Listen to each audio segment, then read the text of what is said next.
Welcome to our channel target for judiciary. आज हम देखते हैं प्रोक्लेमेशन और अटैचमेंट ऑफ प्रॉपर्टी, जो कि चैप्टर 6 में है। चैप्टर 6 में हमने समन वारंट जो है कि कंप्लीट कर दिया है। आज हम देखते हैं उद्घोषणा और कुर्की, यानी कि प्रोक्लेमेशन एंड अटैचमेंट। सेक्शन 84 कहता है फरार व्यक्ति के लिए उद्घोषणा, यानी कि जो प्रोक्लेम्ड ऑफेंडर है उसके लिए जो है प्रोक्लेमेशन फॉर पर्सन अब्सकॉन्डिंग, यानी कि फरार व्यक्ति के लिए उद्घोषणा निकाला जाता है। ये जो है जब हम सेकंड शेड्यूल देखते हैं उसमें फॉर्मेट नंबर 5 में इसका बताया गया है। सबसेक्शन 1 कहता है यदि किसी न्यायालय को चाहे साक्ष्य लेने के पश्चात या लिए बिना यह विश्वास करने का कारण है कि कोई व्यक्ति जिसके विरुद्ध उसने वारंट जारी किया है फरार हो गया है या अपने को छिपा रहा है, जिससे ऐसे वारंट का निष्पादन नहीं किया जा सकता, तो ऐसा न्यायालय उससे यह अपेक्षा करने वाली लिखित उद्घोषणा प्रकाशित कर सकता है कि वह व्यक्ति विनिर्दिष्ट स्थान में और विनिर्दिष्ट समय पर, जो उस उद्घोषणा के प्रकाशन की तारीख से कम 30 दिन पश्चात का होगा, हाजिर होगा। यानी कि सेक्शन 84 कहता है कि जबकि न्यायालय को जो है कि साक्ष्य लेने के बाद या साक्ष्य लिए बिना उसे ये विश्वास हो जाता है कि कोई व्यक्ति जो है कि जो वारंट जारी किया गया जिसके विरुद्ध वो उसका निष्पादन नहीं करेगा, या फिर वो स्वयं को छिपा रहा है, या जो मतलब जो व्यक्ति है वो फरार हो गया है, तो ऐसी कंडीशन में जो है न्यायालय जो है एक रिटन में प्रोक्लेमेशंस जो है कि जारी करेगा, यानी कि रिटन में लिखित उद्घोषणा प्रकाशित करेगा। और उसमें ये मेंशन करेगा, मतलब एक पर्टिकुलर टाइम और पर्टिकुलर समय, विनिर्दिष्ट समय और विनिर्दिष्ट स्थान दोनों जो है कि टाइम मेंशन करेगा, और उसमें जो है 30 दिन के पश्चात, यानी कि 30 दिन के बाद जो है कि उसे हाजिर होना ही होगा। सबसेक्शन 2 कहता है उद्घोषणा निम्नलिखित रूप से प्रकाशित की जाएगी, यानी कि जो प्रोक्लेमेशन है जो इस तरीके से जिस न्यायालय ने निकाला है उसका प्रोक्लेमेशन जो है उसका पब्लिश कैसे किया जाएगा। तो फर्स्ट कहता है कि वह उस नगर या ग्राम के जिसमें ऐसा व्यक्ति मामूली तौर पर निवास करता है किसी सहदृश्य स्थान में सार्वजनिक रूप से पढ़ी जाएगी, यानी कि जहाँ पर ऐसा एक्यूज्ड पर्सन जो है निवास कर रहा है तो वहाँ पर ऐसे जो पब्लिक जो प्लेस होगा वहाँ पर जो है कि पब्लिकली जो है कि उस जो प्रोक्लेमेशन है उसको पढ़ी जाएगी। दूसरा कहता है कि वह उस गृह या वास स्थान के जिसमें ऐसा व्यक्ति मामूली तौर पर निवास करता है किसी सदृश भाग पर ऐसे नगर या ग्राम के किसी सहदृश स्थान पर लगाई जाएगी। पहले में पॉइंट में बोला कि जो सहदृश स्थान है वहाँ पर पढ़ी जाएगी। दूसरा कहता है कि जो जहाँ पर वो जो प्रोक्लेम्ड ऑफेंडर है वो रहता है, निवास करता है, या उसका वास स्थान है, तो वहाँ पर ऐसे स्थान पर जो है जो मतलब सहज दृश्य जो स्थान है वहाँ पर चिपकाई जाएगी, मतलब वहाँ पर जो है कि लगा दी जाएगी कि जिससे कि उस व्यक्ति तक ये इन्फॉर्मेशन पहुँच जाए। पॉइंट कहता है कि उसकी एक प्रति, यानी कि उसकी एक कॉपी जो है कि उस न्याय सदन के किसी सहदृश्य भाग पर लगाई जाएगी। थर्ड इसका जो है वो कहता है यदि न्यायालय ठीक समझता है तो यह निर्देश भी दे सकता है कि उद्घोषणा की एक प्रति उस स्थान में परिचालित किसी दैनिक समाचार पत्र में प्रकाशित की जाए जहां ऐसा व्यक्ति मामूली तौर पर निवास करता है। इन शॉर्ट सेक्शन 84 ये कहता है फरार व्यक्ति के लिए उद्घोषणा, यानी कि जब किसी न्यायालय को ये विश्वास करने का कारण होता है कि वो वारंट जो ऐसा व्यक्ति है वो वारंट का जो है कि वारंट जो जारी किया गया है उसका निष्पादन नहीं किया करेगा, या वो स्वयं को छिपा रहा है या फरार हो गया है, तब ऐसी परिस्थिति में न्यायालय जो है रिटन में एक उद्घोषणा प्रकाशित करेगा। और उद्घोषणा में ये मेंशन करेगा कि एक विनिर्दिष्ट समय पर और विनिर्दिष्ट स्थान पर ऐसा जो व्यक्ति है वो हाजिर होगा, लेकिन वो 30 दिन के पश्चात का, मतलब 30 दिन के अंदर जो है कि वो हाजिर होना आवश्यक होगा। इसके बाद कहता है सबसेक्शन 2 की जो उद्घोषणा है वो जो है कि उसमें क्या क्या प्रकाशित होंगी, मतलब निम्नलिखित रूप से प्रकाशित की जाएगी, मतलब जो उद्घोषणा है उसमें क्या प्रकाशन होगा। तो फर्स्ट कहता है कि जहाँ पर ऐसा व्यक्ति जो है निवास कर रहा है तो वहाँ किसी सहदृश्य स्थान पर पढ़ी जाएगी। और दूसरा पॉइंट कहता है कि जहाँ पर ऐसा व्यक्ति जो है निवास करता है वहाँ सहदृश्य स्थान पर लगाई जाएगी। थर्ड पॉइंट कहता है कि यदि इनमें से भी नहीं हो पा रहा है, प्रॉपर इन्फॉर्मेशन नहीं पहुँच पा रही है, तो थर्ड पॉइंट कहता है कि जहाँ पर उसका जुडिक्शन बनता है उस कोर्ट का, तो उसकी एक प्रति जो है न्याय सदन के किसी जो है सहदृश्य भाग पर लगाई जाएगी। और इसमें कहता है कि जहाँ पर जो वो मतलब जो व्यक्ति जो कि उस पर्सन है जहाँ वो रहता है उसके जो है जो लोकल न्यूज़पेपर है वहाँ पर जो है कि जो सर्कुलेट होता है न्यूज़पेपर वहाँ पर जो है कि ऐसे इन्फॉर्मेशन को पब्लिश किया जाएगा। थर्ड कहता है कि उद्घोषणा जारी करने वाले न्यायालय द्वारा यह लिखित कथन की उद्घोषणा विनिर्दिष्ट दिन उपधारा 2 के खंड 1 में विनिर्दिष्ट रीति से सम्यक रूप से प्रकाशित कर दी गई है। मतलब ये जो पर्टिकुलर चीज़ें बता रखी है इस रूप से यदि पब्लिश कर दी गई है तो वो इस बात का निश्चायक सबूत साक्ष्य होगा, यानी कि कंक्लूसिव प्रूफ होगा कि इस धारा की अपेक्षाओं का अनुपालन कर दिया गया है और उद्घोषणा उस दिन प्रकाशित कर दी गई थी। मतलब ये इस बात का कंक्लूसिव प्रूफ होगा। कंक्लूसिव प्रूफ कहाँ देखते हैं हम? एविडेंस एक्ट में देखते हैं। तो वहाँ पर एक आ गया कि ये निश्चायक साक्ष्य होगा कि जो ऐसी शर्तें हैं उनका पालन कर दिया गया है। सबसेक्शन 4 कहता है जहां उपधारा फर्स्ट के अधीन प्रकाशित की गई उद्घोषणा ऐसे अपराध के अभियुक्त व्यक्ति के संबंध में जिसे भारतीय न्याय संहिता 2023 या तत्समय प्रबद्ध किसी अन्य विधि के अधीन 10 वर्ष या अधिक के कारावास से या आजीवन कारावास से या मृत्युदंड से दंडनीय बनाया गया है और ऐसा व्यक्ति उद्घोषणा में अपेक्षित विनिर्दिष्ट स्थान और समय पर उपस्थित होने में असफल रहता है तो न्यायालय तब ऐसी जांच करने के पश्चात जैसा वह ठीक समझता है उसे उद्घोषित अपराधी प्रकट कर सकेगा और प्रभाव की उद्घोषणा कर सकेगा। यानी कि जो प्रोक्लेम्ड ऑफेंडर मतलब ऐसा जो पब्लिश कर दिया गया है फिर भी उसके बाद भी वो जो अभियुक्त व्यक्ति है उसने जो है वो नहीं आ पा रहा है या उसने जो है कोई ऐसा ऑफेंस किया है जिसमें कि जो ऑफेंस है वो 10 साल तक का हो, मतलब 10 वर्ष से अधिक का हो या मृत्युदंड हो या आजीवन कारावास से दंडनीय हो, तो ऐसे व्यक्ति को जो है न्यायालय प्रोक्लेम्ड ऑफेंडर घोषित करेगा। यानी कि प्रोक्लेम्ड ऑफेंडर जो है तभी घोषित किया जा सकता है किसी व्यक्ति को जबकि वो उसने जो है कोई ऐसा ऑफेंस किया हो जिसकी पनिशमेंट जो है 10 साल से ज़्यादा की या फिर लाइफ इम्प्रिजनमेंट यानी कि आजीवन कारावास या डेथ पेनल्टी मृत्युदंड से दंडनीय हो। सबसेक्शन 5 कहता है उपधारा 2 और उपधारा 3 के उपबंध न्यायालय द्वारा उपधारा 4 के अधीन की गई उद्घोषणा को उसी प्रकार लागू होंगे जैसे वे उपधारा 1 के अधीन प्रकाशित घोषणा को लागू होंगे। यानी कि जो सबसेक्शन 5 है वो ये कहता है कि उपधारा 2 जो कि उद्घोषणा की पब्लिश की बात करता है वो, और उपधारा 3 में कहता है कि जो ऐसा प्रोक्लेमेशन होगा मतलब वो एक कंक्लूसिव प्रूफ होगा वो जो है इन जो है, और सबसेक्शन जो 4 है तो इन तीनों पर भी उसी प्रकार लागू होंगे। मतलब जो पब्लिकेशंस है वो उसी प्रकार से लागू होंगे कि मानो जैसे वो फर्स्ट जो है फर्स्ट सबसेक्शन के तहत प्रकाशित घोषणा को लागू होते हैं। अब हम देखते हैं सेक्शन 85। सेक्शन 85 कहता है फरार व्यक्ति की संपत्ति की कुर्की, यानी कि जो प्रोक्लेम्ड ऑफेंडर है उसकी जो प्रॉपर्टी होगी उसको अटैच किया जाएगा सेक्शन 85 में। सबसेक्शन 1 कहता है धारा 84 के अधीन उद्घोषणा जारी करने वाला न्यायालय ऐसे कारणों से, यानी कि उसे रीज़न बताना पड़ेगा जो लेखबद्ध किए जाएंगे उद्घोषणा जारी किए जाने के पश्चात, किसी भी समय उद्घोषित व्यक्ति की जंगम या स्थावर या दोनों प्रकार की किसी भी संपत्ति को कुर्की का आदेश दे सकता है। यानी कि जो सेक्शन 84 के अंडर में रहते हुए और न्यायालय जो है ऐसे कारणों को बताते हुए किसी भी समय, है ना, किसी भी टाइम, कोई पर्टिकुलर टाइम नहीं बताया गया, किसी भी समय जो है ऐसे जो उद्घोषित व्यक्ति है उसकी मूवेबल हो या इमूवेबल प्रॉपर्टी हो या दोनों प्रकार की किसी भी संपत्ति को जो है अटैच करने का ऑर्डर दे सकता है। प्रोवाइजो में कहता है परंतु यदि उद्घोषणा जारी करते समय न्यायालय का शपथ पत्र द्वारा या अन्यथा यह समाधान हो जाता है कि वह व्यक्ति जिसके संबंध में उद्घोषणा निकाली जाती है, यानी कि न्यायालय का जो है वो एफिडेविट पर यह समाधान हो जाता है कि जो है कि ऐसी उद्घोषणा निकाली गई है। पहला कहता है अपनी समस्त संपत्ति या उसके किसी भाग का वयन करने वाला, यानी जो ऐसा अक्यूज्ड पर्सन है वो अपनी प्रॉपर्टी की समस्त जो प्रॉपर्टी है उसको पूरी प्रॉपर्टी का या किसी पार्ट का डिस्पोजल करने वाला है। सेकंड पॉइंट कहता है अपनी समस्त संपत्ति या उसके किसी भाग को न्यायालय की जो लोकल जुडिक्शन है वहाँ से हटाने वाला है। यानी कि जब किसी व्यक्ति को मतलब जो प्रोक्लेम्ड ऑफेंडर है उसकी जो है मूवेबल या इमूवेबल प्रॉपर्टी को जो है अटैच करने का ऑर्डर दिया गया है और जबकि न्यायालय को ये लगता है कि ऐसा व्यक्ति जो है अपनी प्रॉपर्टी को जो है वो या तो सारी प्रॉपर्टी को जो है कि डिस्पोज ऑफ करने वाला है, यानी कि वयन करने वाला है, या जो जिस कोर्ट का जुडिक्शन बनता है उस कोर्ट की जुडिक्शन से उस प्रॉपर्टी को हटाने वाला है। और इन दो परिस्थितियों में वो क्या करेगा कि कुर्की मतलब तो वह उद्घोषणा जारी करने के साथ ही साथ संपत्ति की कुर्की का आदेश दे सकता है, यानी कि जो आपने ऑर्डर दिया है किसका, अटैचमेंट का,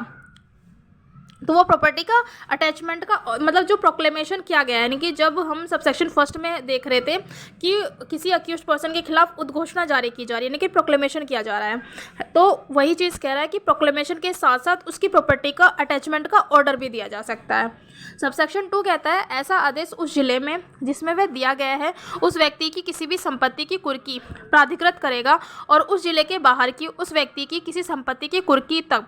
प्राधिकृत करेगा जब वह उस जिला मजिस्ट्रेट द्वारा जिसके जिले में ऐसी संपत्ति स्थित है प्रश्नांकित कर दिया गया है। यानी कि यदि आउटसाइड ऑफ जुडिक्शंस है, वो जो प्रॉपर्टी है वो आउटसाइड ऑफ जुडिक्शन है, तो उस जिले के जो डीएम है, जिला मजिस्ट्रेट है, उनके द्वारा जब इंडोर्समेंट कर दिया जाएगा तभी ऐसी प्रॉपर्टी को अटैच किया जा सकता है। सबसेक्शन 3 कहता है यदि वह संपत्ति जिसको कुर्क करने का आदेश दिया गया है ऋण या अन्य जंगम संपत्तियों, यानी कि जो प्रॉपर्टी को अटैच करने का ऑर्डर दिया गया है उस प्रॉपर्टी पर डेप्ट हो, या वो प्रॉपर्टी जो है वो मूवेबल प्रॉपर्टी हो, सॉरी इमूवेबल प्रॉपर्टी हो, यानी कि जंगम हो, मूवेबल प्रॉपर्टी हो, तो इस धारा के अधीन कुर्की, जो कुर्की है वो कैसे की जाएगी? अभिग्रहण द्वारा की जाएगी, यानी कि उसको सीज करके की जाएगी, या रिसीवर की नियुक्ति द्वारा की जाएगी, या उद्घोषित व्यक्ति को या उसके निमित्त किसी को भी उस संपत्ति का परिधान करने का प्रतिषेध करने वाले लिखित आदेश द्वारा की जाएगी। यानी कि जो प्रोक्लेम्ड ऑफेंडर है उसके द्वारा जो ऑथराइज किसी पर्सन है उसको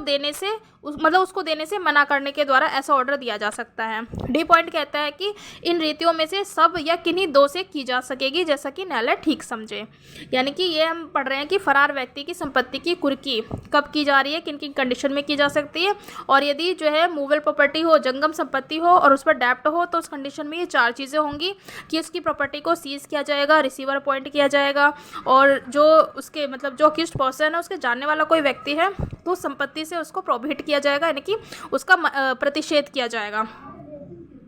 अब सबसेक्शन 4 कहता है कि जब ऐसी संपत्ति हो वो जिसको कुर्क किया जाना है वो प्रॉपर्टी जो है इमूवेबल हो, यानी कि स्थावर हो, यानी कि उसको जो है मूव नहीं किया जा सकता, तो ऐसी संपत्ति में क्या किया जाएगा? तो ऐसी संपत्ति को कहा गया है कि इस धारा के अधीन कुर्की राज्य सरकार को राजस्व देने वाली भूमि की दशा में उस जिले के कलेक्टर के माध्यम से की जाएगी। यानी कि जब ऐसा जो प्रोक्लेम्ड ऑफेंडर है उसकी जो प्रॉपर्टी है वो इमूवेबल प्रॉपर्टी है, तब उस कंडीशन में कलेक्टर के माध्यम से जो है ऐसे जो है अटैचमेंट किया जाएगा जिसमें वह भूमि स्थित है, जिस जगह पे वो भूमि स्थित है उसकी जो जुडिक्शन में जिस डीएम का आता हो, तो वो ऐसे डीएम द्वारा ऐसी प्रॉपर्टी का अटैचमेंट किया जाएगा। और अटैचमेंट के साथ साथ क्या होगा? उसका कब्जा लेकर की जाएगी, यानी कि इमूवेबल जो प्रॉपर्टी है, स्थावर संपत्ति का क्या किया जाएगा? कब्जा लिया जाएगा, या रिसीवर की नियुक्ति की जाएगी, या फिर उद्घोषित व्यक्ति को या उसके निमित्त किसी को भी संपत्ति का किराया देने या उस संपत्ति का परिधान करने का प्रतिषेध करने वाले लिखित आदेश द्वारा की जाएगी। और डी पॉइंट कहता है कि ये तो या तो इन सब रीतियों से द्वारा किया जाएगा या इनमें से किन्हीं दो के द्वारा किया जाएगा, जैसा न्यायालय ठीक समझे। यानी कि ये कहता है कि मूल प्रॉपर्टी है तो उस प्रॉपर्टी में जो है कब्जा लिया जाएगा या फिर रिसीवर अपॉइंट किया जा सकता है, या कि ऐसा व्यक्ति जो कि ऐसी प्रॉपर्टी से या तो संपत्ति पर जो है किराया ले रहा हो, तो ऐसी संपत्ति से जो है कि ऐसे व्यक्ति को मना कर दिया जाएगा, यानी कि प्रोहिबिट कर दिया जाएगा। सबसेक्शन 5 कहता है कि यदि वह संपत्ति जिसको कुर्क करने का आदेश दिया गया है, जिसको प्रॉपर्टी को अटैच करने का ऑर्डर दिया गया है, वो जीवधन है या विनश्वर प्रकृति का है,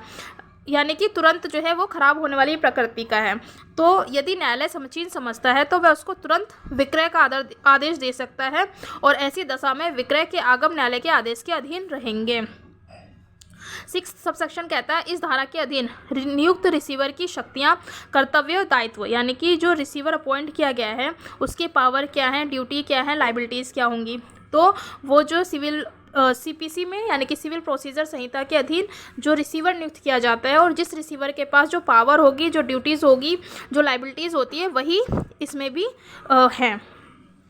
यानी कि सबसेक्शन 3 जो कहता है कि मूवेबल प्रॉपर्टी है तो उसकी कंडीशन बताता है, जब प्रॉपर्टी इमूवेबल हो तो वहाँ पर हम क्या क्या कर सकते हैं, कोर्ट के द्वारा क्या क्या चीज़ें किस किस तरीके का ऑर्डर दिया जा सकता है वो पढ़ा है। और सबसेक्शन 5 में कहता है कि यदि जो है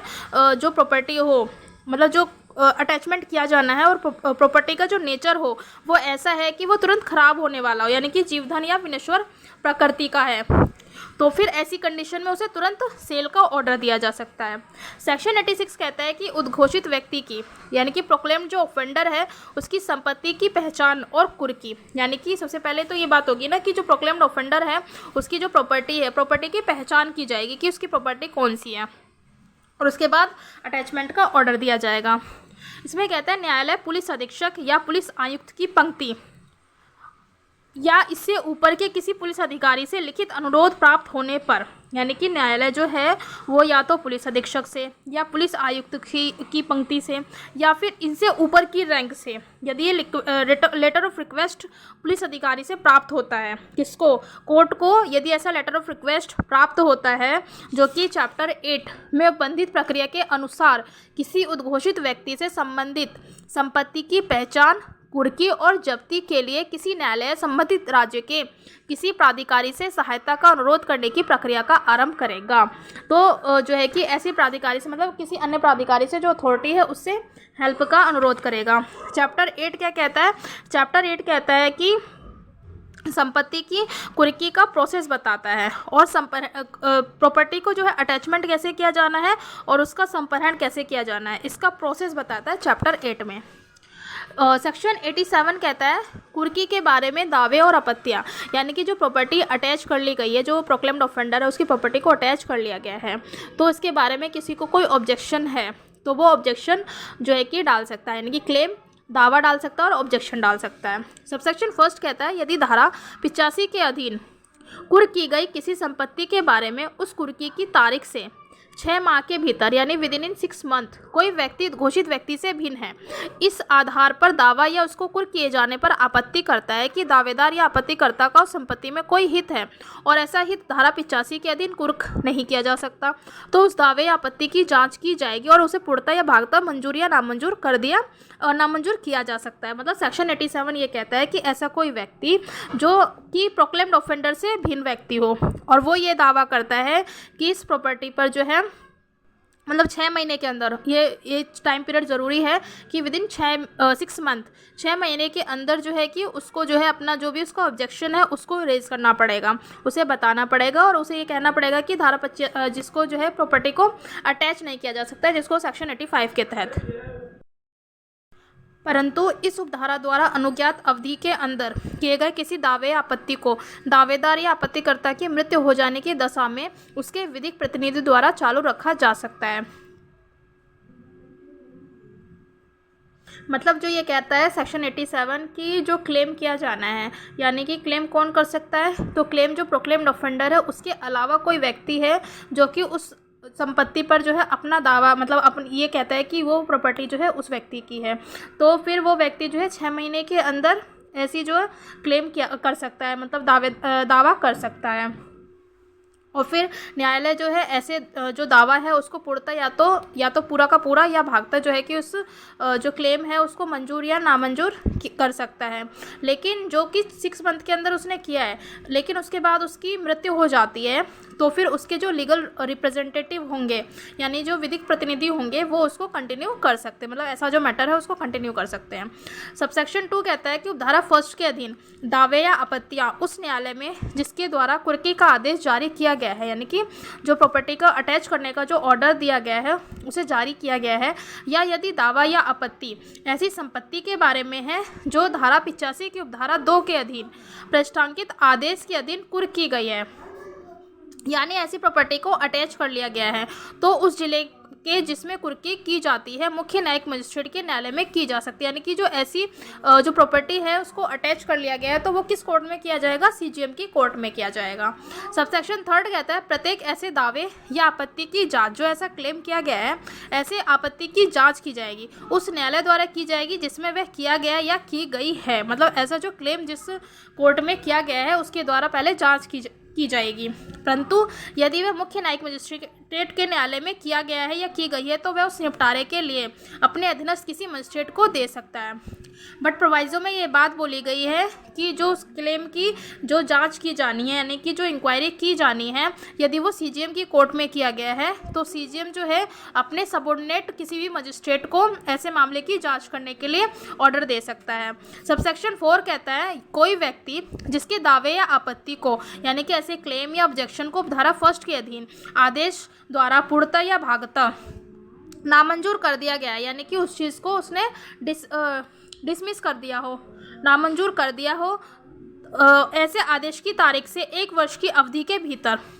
उस अधिकार को सिद्ध करने के लिए जिसका दावा वह विवादग्रस्त संपत्ति के बारे में करता है वाद संसिद्ध कर सकता है, किंतु वह आदेश ऐसे वाद के यदि कोई हो परिणाम के अधीन रहते हुए निश्चायक होगा, यानी कि ये भी कहता है कंक्लूसिव प्रूफ होगा।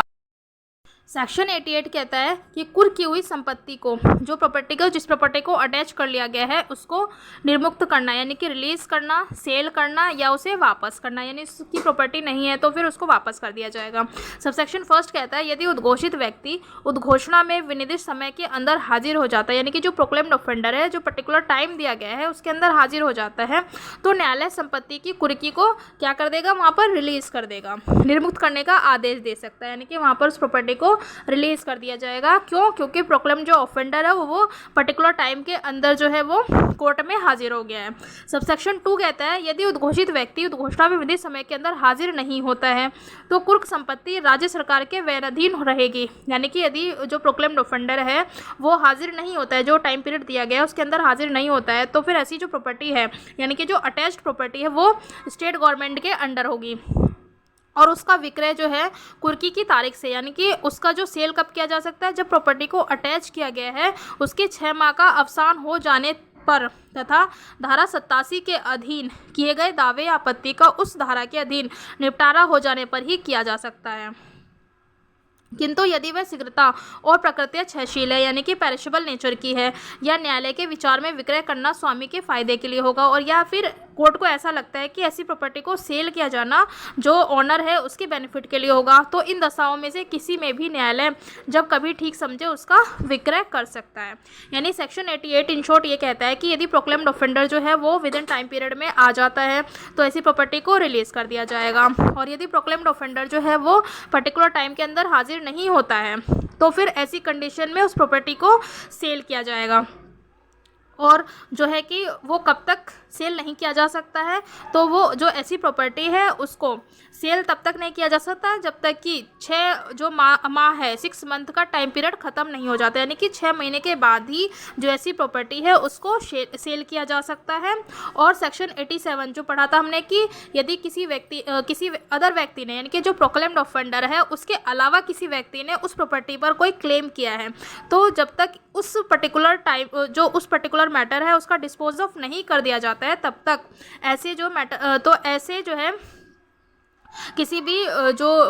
मैटर है उसका जो है मतलब सेल नहीं किया जाएगा। लेकिन यदि पेरिशेबल नेचर की है तो और न्यायालय को ऐसा लगता है कि उसको सेल किया जाना जो ऑनर है उसके बेनिफिट के लिए होगा तो फिर ऐसी प्रॉपर्टी को सेल किया जा सकता है। सबसेक्शन 3 कहता है यदि कुर्की की तारीख से, यानी कि जब प्रॉपर्टी अटैच किया गया है उसकी तारीख से 2 वर्ष के अंदर कोई व्यक्ति जिसकी संपत्ति उपधारा 2 के अधीन राज्य सरकार के वैधाधीन है या रही है उस न्यायालय के समक्ष जिसके आदेश से वह संपत्ति कुर्क की गई थी या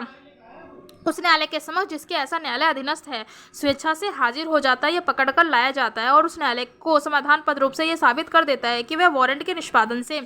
बचने के प्रयोजन से फरार नहीं हुआ या नहीं छिपा, यह कि उसे घोषणा की ऐसी सूचना नहीं मिली। मतलब ऐसा व्यक्ति ये कहता है कि वो जो है कि स्वयं को ना तो उसने मतलब वहाँ से जो है जुडिक्शन से ना तो वो भागा था ना वो खुद को छुपा रहा था, बल्कि वो ये बोल रहा है जो प्रोक्लेम्ड ऑफेंडर है वो ये कहना चाह रहा है कि उसको ऐसी इन्फॉर्मेशन ही नहीं मिली थी जिसमें वह व्यक्ति उसमें विनिर्दिष्ट समय के अंदर हाजिर हो सकता। तो ऐसी संपत्ति का या यदि वह विक्रय कर दी गई यानी कि सेल कर दी गई है तो विक्रय के शुद्ध आगमों का या यदि उसका केवल कुछ भाग विक्रय किया गया है तो ऐसे विक्रय के शुद्ध आगमों और अवशिष्ट संपत्ति का कुर्की के परिणाम स्वरूप उपगत सब खर्चों के उसमें से चुका कर उससे परिधान कर दिया जाएगा। यानी कि सेक्शन 88 ये कहता है कि जो कुर्क की गई संपत्ति है उसको रिलीज़ किया जाना, रिलीज़ कब कर दिया जाएगा जबकि वो पर्टिकुलर टाइम पर आ जाता है, सेल कब कर दिया जाएगा जबकि वो नहीं आता है। और इसके बाद ये कहता है सबसेक्शन 3 कि यदि जो प्रोक्लेम्ड ऑफेंडर है वो 2 साल के अंदर आता है, ठीक है, और 2 साल के अंदर वो ये बात बोलता है कि ऐसी जो प्रोक्लेम्ड ऑफेंडर की जो इन्फॉर्मेशन थी वो उस तक नहीं पहुंची थी या वो स्वयं को नहीं बचा रहा था या छुपा नहीं रहा था, ठीक है, और यदि वो सफिशिएंट रीज़न बता देता है तो ऐसी जो प्रॉपर्टी है जो स्टेट गवर्नमेंट के अंडर में है तो ऐसी प्रॉपर्टी को जो है कि उस व्यक्ति को दे दिया जाएगा। और यदि उस प्रॉपर्टी को सेल कर दिया गया है तो जो सेल में जो खर्चा हुआ है उसको माइनस करके उस प्रोक्लेम जो ऑफेंडर होगा उसको वो पैसे वापस कर दिए जाएंगे। या यदि जो प्रॉपर्टी है उसकी प्रॉपर्टी के कुछ भाग को तो सेल कर दिया गया है और कुछ भाग जो है उसका बाकी है, तो जो सेल किया गया भाग होगा उसके जो खर्चे होंगे उसको निकालने के बाद और उस प्रॉपर्टी को जो प्रोक्लेम्ड ऑफेंडर को जो है परिधान कर दिया जाएगा, यानी कि उसको डिलीवर कर दिया जाएगा। सेक्शन 89 कहता है कुर्क संपत्ति की वापसी, यानी कि जो प्रोक्लेम्ड जो प्रॉपर्टी है, कुर्क संपत्ति जो अटैच्ड प्रॉपर्टी है उसकी वापसी के लिए आवेदन नामंजूर करने वाले आदेश से अपील, यानी कि जब जो सेक्शन 88 पे ऐसी जो प्रॉपर्टी है उसको अटैच करने के लिए जो एप्लीकेशन डाली गई थी वो जो है नामंजूर कर दिया गया है, यानी कि कुर्क संपत्ति की वापसी के लिए, यानी कि जो प्रॉपर्टी अटैच की गई है उसको वापस करने के लिए एप्लीकेशन डाली थी और वो एप्लीकेशन क्या हो गई है, रिजेक्ट हो गई है, नामंजूर कर दी गई है। तो फिर ऐसे के मतलब ऐसी जो एप्लीकेशन मतलब जो ऐसा ऑर्डर हुआ है उस ऑर्डर के खिलाफ अपील में जाएगा पर्सन, तो वो सेक्शन 89 बात करता है। यानी कि धारा 89 की उपधारा 3 में निर्दिष्ट कोई व्यक्ति जो संपत्ति या उसके विक्रय के आगमों के परिधान के इंकार से व्यथित है, ठीक है, जो उसका जो बेनिफिट है वो नहीं मिल पा रहा है या सेल जो किया गया है उससे इनकार करता है, तो उस न्यायालय से अपील कर सकता है, यानी कि जो पर्टिकुलर कोर्ट थी उससे अपील में जा सकता है, जिसमें प्रथम उल्लिखित न्यायालय के दंडादेशों से सामान्यतः अपीलें होती है, यानी कि जिस कोर्ट की अपील जो है उसके आगे होती है वहाँ पर वो पर्सन जो है अपील कर सकता है। ये था हमारा सेक्शन 89। और इसके बाद देखते हैं हम आदेशिकाओं संबंधी अन्य नियम, यानी कि जो प्रोसेस है, अदर रूल्स रिगार्डिंग प्रोसेस की जो आदेशिका संबंधी अन्य नियम क्या है वो कहता है सेक्शन 90। सेक्शन 90 कहता है समन के स्थान पर, यानी कि जब हम समन कर रहे थे तो समन के स्थान पर या उसके अतिरिक्त वारंट का जारी किया जाने, यानी कब जो है समन की जगह जो है वारंट का जो है जारी किया जा सकता है। तो न्यायालय कहता है न्यायालय किसी भी ऐसे मामले में जिसमें वह किसी व्यक्ति की हाजिरी के लिए सम्मन जारी करने के लिए इस संहिता द्वारा सशक्त है, यानी कि ऐसा कोर्ट जो कि सम्मन जारी करने के लिए एम्पावर है, तो ऐसा व्यक्ति जो मतलब ऐसा जो न्यायालय है वो अपने कारणों को लिखित करने के पश्चात गिरफ्तारी के लिए सम्मन की जगह क्या जारी कर सकता है, वो वारंट जारी कर सकता है। फर्स्ट कहता है इसका क कि यदि या तो ऐसा सम्मन जारी किए जाने के पूर्व, यानी कि सम्मन जो है उसको जारी करने के पूर्व यानी कि पहले या पश्चात, किंतु उसकी हाजिरी के लिए नियत समय के पूर्व, यानी कि जो उसका हाजिर होना है उस पर्टिकुलर टाइम से पहले न्यायालय को विश्वास करने का कारण दिखाई पड़ता है कि वह फरार हो गया है या सम्मन का पालन ना करेगा, यानी कि कोर्ट को जो सम्मन मतलब कोर्ट ने सम्मन जारी कर दिया है, सम्मन जारी करने से या तो उसको पहले या बाद में उसको ये विश्वास करने का कारण दिखाई पड़ता है कि जो ऐसा व्यक्ति है मतलब जो प्रोक्लेम्ड ऑफेंडर है वो फरार हो गया है या सम्मन का पालन नहीं करेगा, तो इसकी जगह वो क्या करेगा, फिर वो सम्मन की जगह वारंट जारी करेगा। सेकंड कहता है यदि वह ऐसे समय पर हाजिर होने में सफल रहता है और यदि जो न्यायालय है उसने पर्टिकुलर टाइम दिया हुआ है कि ऐसे समय पर अभियुक्त को हाजिर होना है, तो ऐसा जो अभियुक्त है वो हाजिर होने में असफल रहता है और यह साबित कर दिया जाता है कि उस पर सम्मन की तामील सम्यक रूप से ऐसे समय में कर दी गई थी और उसके पास जो है सम्मन को जो है प्रॉपर तरीके से उस तक प्रॉपर इन्फॉर्मेशन जो है वो पहुंच चुकी थी कि उसके तदनुसार हाजिर होने का अवसर था, और उसके बाद जो है ऐसे सम्मन के हाजिर मतलब सम्मन का उस तक मिलने के बाद भी उस व्यक्ति के पास इतना टाइम था कि वो हाजिर हो सकता था, और ऐसी असफलता के लिए कोई उचित प्रतिहेतु नहीं दिया जाता, मतलब अक्यूज पर्सन जो है उसके खिलाफ जो है मतलब सम्मन जारी किया गया है और सम्मन की उसको प्रॉपर इन्फॉर्मेशन मिल गई है, उसके पास प्रॉपर टाइम था कि वो न्यायालय में हाजिर हो सकता था, लेकिन वो हाजिर भी नहीं होता है और कोई सफिशिएंट रीज़न भी नहीं बताता है, तो ऐसी कंडीशन में क्या होगा, उसको सम्मन की जगह वारंट जारी किया जा सकता है। सेक्शन 91 कहता है हाजिरी के लिए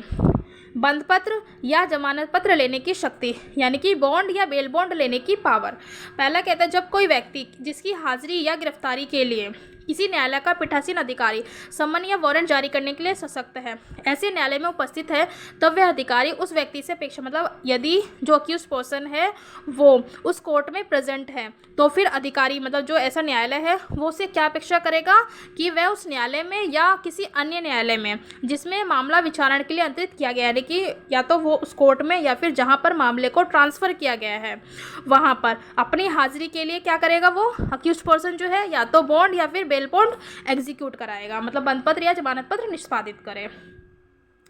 सेक्शन 92 कहता है हाजिरी का बंद पत्र या जमानत पत्र भंग करने पर गिरफ्तारी। मान के चलिए सेक्शन 91 में कि ऐसा व्यक्ति जो है ऐसी कोर्ट में प्रेजेंट हुआ है, न्यायालय जो है उसे क्या एक्सपेक्ट कर रहा है कि वो जो है ऐसे बॉन्ड या बेल बॉन्ड को एग्जीक्यूट करे, मतलब एग्जीक्यूट कराए। और यदि जो उसमें कुछ रूल्स डाल दिए हैं कि अपीयरेंस होने के लिए उसमें कुछ रूल्स डाल दिए हैं, तो और यदि वो अक्यूज पर्सन जो है उस जो शर्तें हैं उसको भंग करता है, यानी कि हाजिरी का बंद पत्र या जमानत पत्र भंग करने पर, जो बॉन्ड है या बेल बॉन्ड है उसको भंग करने पर उस पर्सन की फिर से गिरफ्तारी हो जाएगी। जब कोई व्यक्ति जो इस संहिता के अधीन लिए गए किसी बंद पत्र या जमानत पत्र द्वारा न्यायालय के समक्ष हाजिर होने के लिए आबद्ध है, हाजिर नहीं होता है, तब वह उस न्यायालय का पीठासीन अधिकारी यह निर्देश देते हुए वारंट जारी कर सकता है कि वह व्यक्ति गिरफ्तार किया जाए और उसके समक्ष पेश किया जाए। यानी सेक्शन 91 ये कहता है कि हाजिरी के लिए किसी अक्यूज से बेल या बेल बॉन्ड लिया जा सकता है, ठीक है। और सेक्शन 92 ये कहता है कि यदि वो बेल या बेल बॉन्ड का जो है कि ब्रीच कर रहा हो तो ऐसी कंडीशन में उस व्यक्ति की, मतलब जो अभियुक्त व्यक्ति है, उसकी गिरफ्तारी कर दी जाएगी, सेक्शन 92। और 93 कहता है इस अध्याय के बंदों का साधारणतया समन और गिरफ्तारी के वारंट को लागू होना। यानी जो इस चैप्टर यानी कि जो चैप्टर 6 है उसके जो प्रोविजंस है वो समन और जो वारंट है उन दोनों पर ही लागू होगा। समन और वारंट तथा उन्हें जारी करने, उनकी तामील करने, उनका निष्पादन संबंधी जो उपबंध इस अध्याय में हैं, मतलब जो भी प्रोविजंस समन और वारंट के रिगार्डिंग जो प्रोविजंस चैप्टर 6 में बताए गए हैं, वे संहिता के अधीन जारी किए गए प्रत्येक सम्मन और गिरफ्तारी के प्रत्येक वारंट को यथाशक्य लागू होंगे। यानी कि चैप्टर 6 में जो भी जो कि सम्मन या वारंट के रिगार्डिंग जो भी रूल्स रेगुलेशंस बताए गए हैं वो प्रोविजंस लागू होंगे। तो हमारा आज चैप्टर 6 कंप्लीट हो जाता है। सो आपको अच्छा लगा हो तो please like, share and subscribe. Thank you.